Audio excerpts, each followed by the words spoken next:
Star प्रवाहावरील लग्नानंतर होईलच प्रेम या मालिकेच्या आजच्या म्हणजे 11 एप्रिलच्या भागात आपण पाहणार आहोत. रम्याने काव्याचा फोन घेतला होता याबद्दल नंदिनी तिला जाब विचारते. यावर पार्थ म्हणतो की रम्या, तुला काव्याचा फोन चेक करायची काय गरज होती. रम्या त्यावर उत्तर देते, हा जाब मला नका विचारू. काव्याने अजूनही पार्थ बरोबरचं लग्न एक्सेप्ट का केलं नाहीये असं ती म्हणते. रम्या पार्थला म्हणते की तू काव्यासाठी जे जे एफर्ट्स घेतले आहेस त्याची काव्याला किंमत नाहीये. काव्याला सगळं मिळून सुद्धा ती असं का वागतीये असं रम्या घरच्यांना विचारते. काव्या चुकली तर मी तिला सल्ले देईन, पण नवरा बायकोच्या पर्सनल आयुष्यात ढवळाढवळ करणार नाही असं नंदिनी म्हणते. यावर रम्या म्हणते की काव्याला हे लग्न मान्य नाहीये कारण काव्याचं बाहेर लफडं सुरू आहे. हे ऐकताच सगळेजण शॉक होतात. मानिनी रम्याला ओरडते, पण रम्या ऐकत नाही आणि काव्याला खूप बोलते. आणि असं बोलून रम्या काव्या नंदिनीच्या आई वडिलांचे संस्कार काढते. काव्या रम्याला ओरडून बोलायला जाते, पण नंदिनी तिला थांबवते. या सगळ्यानंतर रम्या मान्य करते की तिने काव्याचा फोन चेक केला होता. पण हे बोलता बोलता ती म्हणते की हा फोन मी चेक केला तुमच्या आई वडिलांचे संस्कार काय आहेत ते बघण्यासाठी.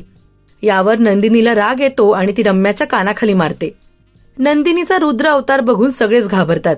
मानिनी नंदिनीला समजावायला जाते, पण नंदिनी म्हणते की आल्यापासून आम्ही दोघी सहन करतोय याचा अर्थ असा नाही की तुम्ही आमच्या आई वडिलांचे संस्कार काढायचे.